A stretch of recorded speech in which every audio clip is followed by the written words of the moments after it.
Hello YouTube మిత్రులారా, మీరందరూ ఎలా ఉన్నారు? మీరందరూ బాగున్నారని అనుకుంటున్నాను. నేను కూడా చాలా అంటే చాలా బాగున్నాను. మీరందరూ మన వీడియోస్ చూస్తున్నందుకు నాకు చాలా సంతోషంగా ఉంది. కానీ బాధాకరమైన విషయం ఏమిటి అంటే మీరందరూ వీడియోస్ చూస్తున్నారు కానీ ఎవ్వరు కూడా పూర్తి వీడియోని చూడట్లేదు. అలాగే ఎవ్వరు కూడా వీడియోకి లైక్ చేయట్లేదు. దయచేసి ఈ వీడియోకి ఒక లైక్ చేసి పూర్తి వీడియోని చూడండి. ఇక ఏమాత్రం ఆలస్యం లేకుండా వెళ్ళిపోదాం మన ఇవాల్టి దెయ్యాల కొంపలోనికి. చిన్న గ్రామంలోని కొండ వీధి రహదారి రోజువారీగా ఖాళీగా ఉంటే రాత్రి అతి భయంకరంగా మారేది. గాలిలోని ప్రతి కడుపు రహస్య గుసగుసలతో నిండిపోతుంది. గ్రామస్తులు చెబుతూ ఉండేవారు, ఈ వీధి రాత్రి ఎవ్వరికీ సౌకర్యం ఇవ్వదు అని. ఒకసారి అడుగుపెట్టిన వారు క్షణాల్లో అదృశ్యమవుతారు. నగరం నుంచి వచ్చిన చలనచిత్ర దర్శకుడు వంశీ ఆ వీధిలో రియల్ హారర్ షూట్ చేయాలని నిర్ణయించుకున్నాడు. అతను తన బృందాన్ని తీసుకుని రాత్రి అక్కడికి చేరాడు. మొదటి సెట్ ఏర్పాటు చేసినప్పుడు గోడల నుండి చిన్న చిన్న శబ్దాలు, గాలి గుసగుసలు వినిపించాయి. బృందంలోని ఫోటోగ్రాఫర్ కౌశల్ అనూహ్యంగా చెట్టు నుంచి కింద పడిపోయాడు. అతను పడుతున్న సమయంలో గోడపై నల్లటి రూపం కనిపించింది. కౌశల్ అక్కడే ప్రాణాలు కోల్పోయాడు.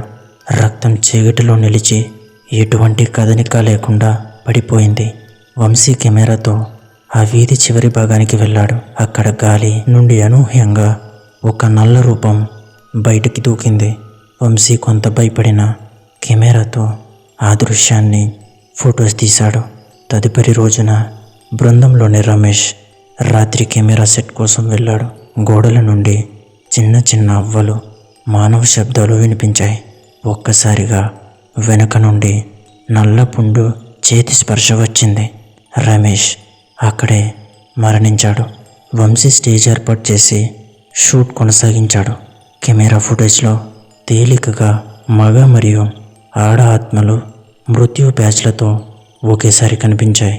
రాత్రి గాలి, ఆకుల కదలిక మానవ ఆకారాలు లాగే భయంకరంగా మారింది. ఫ్లాష్ లైట్తో అడ్డదారిలోకి వెళ్ళినప్పుడు వంశీ ఒక పెద్ద తలుపు ఎదుర్కొన్నాడు. తలుపు స్వయంగా తెరిచి కంటి ముందు దృశ్యం మారిపోయింది.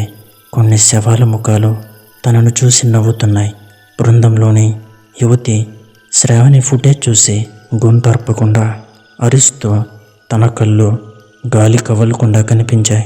ఆమెను వెంటనే బయటకు తీసుకెళ్లారు. కానీ రాత్రి గాలి వెనుక ఏదో శక్తి ఆమెను కొంతసేపు పట్టుకుని వదలలేదు. వంశీ స్థానిక పూజారి వద్దకు వెళ్ళి పరిస్థితి అర్థం చేసుకోవాలనుకున్నాడు. పూజారి ఇలా చెబుతాడు, ఇదిగో చూడు బాబు, ఆ వీధి అనేక మృతి సంఘటనలకు సాక్షి. ప్రతి ఆత్మ అక్కడ మునిగి ప్రత్యక్షమవుతాయి. రాత్రి మాత్రం అస్సలు వెళ్ళొద్దు, లేకపోతే ప్రమాదం అన్నాడా పూజారి. కానీ వంశీ షూట్ కోసం మళ్ళీ రాత్రి వెళ్ళాడు. కెమెరా ఫుటేజ్లో ఆత్మలు వాస్తవ రూపంలో ఉనికిలోకి వచ్చి వ్యక్తులపై దాడి చేస్తున్నాయి. రాత్రి గాలి, ఆకుల కదలిక మానవ ఆకారాలు అనిపిస్తూ భయంకరంగా మారాయి.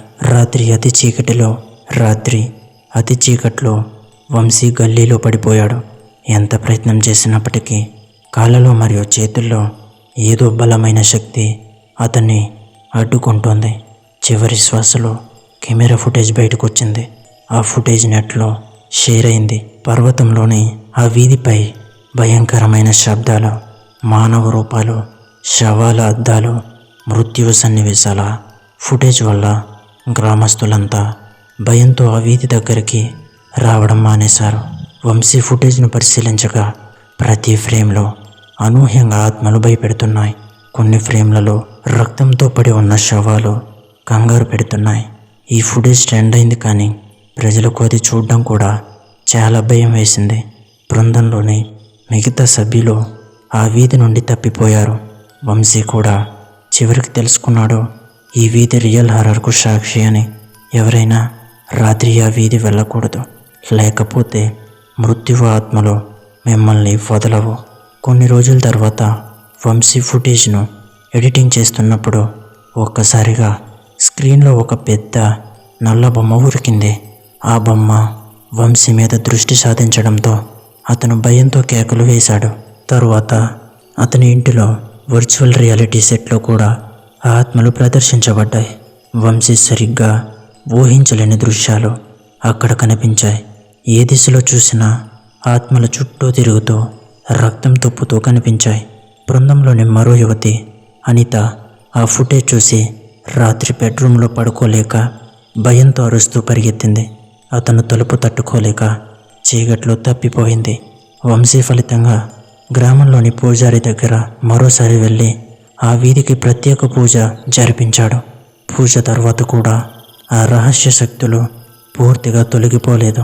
ప్రతి రాత్రి ఆ వీధిలో ఎడమ చేతి గోడల్లో మసకల రూపాలు కనిపించేవి. కొద్ది వారాల తర్వాత వంశీ షూట్కు మరో బృందాన్ని తీసుకెళ్లాడు.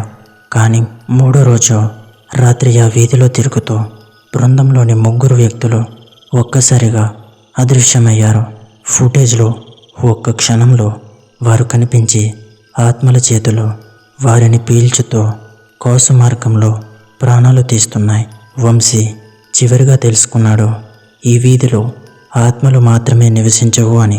ప్రతి భయంకర మృతి ఘటన ఆత్మల శక్తిని ఎక్కువగా పెంచింది. వంశీ ఫుటేజ్ను సైంటిఫిక్ పారానార్మల్ యాక్టివిస్ట్స్కు చూపించాడు. వారు చెబుతూ ఇలా అన్నారు, ఫుటేజ్లో మానవనీయంగా ఏమీ చూడటం సాధ్యం కాదు, కానీ దానిలోని శక్తి, శబ్దం, కదలికలు నిజంగానే భయంకరంగా ఉన్నాయి అన్నారు ఆ పారానార్మల్ ఇన్వెస్టిగేటర్స్. గ్రామంలో కొన్ని రాత్రులు ఆ వీధి దగ్గరికి వెళ్ళేవారు, కానీ భయంతో కొన్ని క్షణాల్లోనే తిరిగి వెళ్ళిపోతారు. ఆ వీధి పేరు ఇప్పుడు చీకటి కొండ వీధిగా మారింది. వంశీ చివరిగా అర్థం చేసుకున్నాడు, ఆ వీధి ఆత్మల రియల్ హారర్కు సాక్షి అని. ఎవరు కూడా రాత్రి అడుగు పెట్టకూడదు. ఫుటేజ్ షో మాత్రమే భయపెడుతుంది, కానీ వాస్తవం మరింత భయంకరంగా ఉంటుంది.